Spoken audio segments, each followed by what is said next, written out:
ईद वाला दिन और हमारे वालिदैन, ये बड़ा इंपॉर्टेंट टॉपिक है।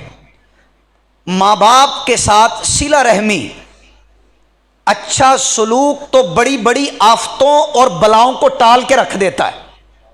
सुभान अल्लाह तो कहना चाहिए।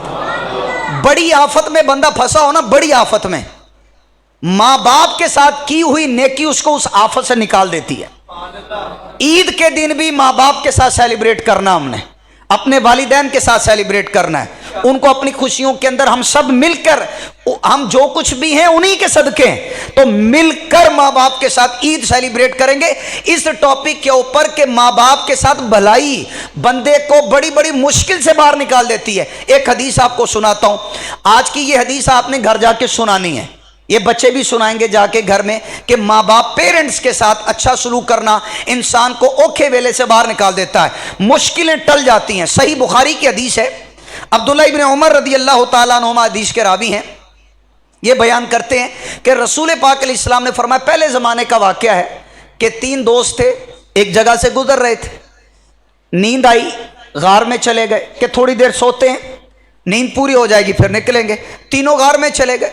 गार में जैसे गए तो ऊपर से चट्टान नीचे गिर गई। वो चट्टान नीचे गिरी तो गार का मुंह बंद हो गया। अब तीनों अंदर फंस गए, बाहर निकलने की कोई सूरत नहीं। अब तीनों दोस्त कहने लगे, यार बाहर निकलने की सूरत कोई नहीं, हम तीनों ने अगर कोई नेकी अल्लाह की रिजा के लिए की है ना, तो उस नेकी का वास्ता देकर अल्लाह से दुआ करते हैं, अल्लाह इस मुसीबत से हमें बाहर निकाल दे। सही बुखारी की हदीस। पहला कहने लगा कि मैं सारा दिन बकरियां चराता, रात को घर आता, दूध होता, सबसे पहला काम मैं ये करता था, अपने बीवी बच्चों को नहीं खिलाता पिलाता था, अपने गुलामों को, अपनी कनीजों को नहीं पिलाता था, खुद नहीं पीता था। सबसे पहले मैं वो दूध जो धोकर आता था, सबसे पहले अपने माँ बाप को पिलाया करता था। एक दिन ऐसा हुआ, वो नौजवान कहता है, एक दिन ऐसा हुआ मैं लेट नाइट आया, मैंने देखा कि मेरे माँ बाप सो चुके। अब मैंने उनको जगाना मुनासिब नहीं समझा, लेकिन यह भी मुनासिब नहीं समझा कि उनसे पहले खुद पी लूं या उनसे पहले अपने बीवी बच्चों को पिला दूं। मैं कंफ्यूज था क्या करूं। टाइम गुजर गया, रात बीत गई, मैंने अपने बीवी बच्चों को खुद नहीं पिया, उनको भी नहीं पिलाया। रात बीत गई, जब वो खुद ही उठे तो मैंने उनके सामने वो दूध का प्याला कर दिया। वो बंदा गार के अंदर मौत के मुंह में था, गार के अंदर अल्लाह से अर्ज करता, या अल्लाह वो माँ बाप के साथ जो मैंने अच्छी नेकी की है, अगर वो मैंने तेरी खातिर की है तो ये चट्टान यहां से हटा दे ताकि बाहर निकलने की कोई सूरत बन जाए। थोड़ी सी हट गई, लेकिन इतनी नहीं हटी थी कि वो बाहर आ जाता।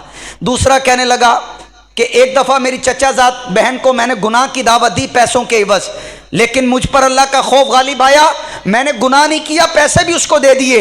या अल्लाह अगर वो नेकी मैंने तेरी खातिर की और वो गुनाह तेरी खातिर छोड़ा तो मुझे यहाँ से निकाल दे। थोड़ा सा पत्थर और पीछे हट गया।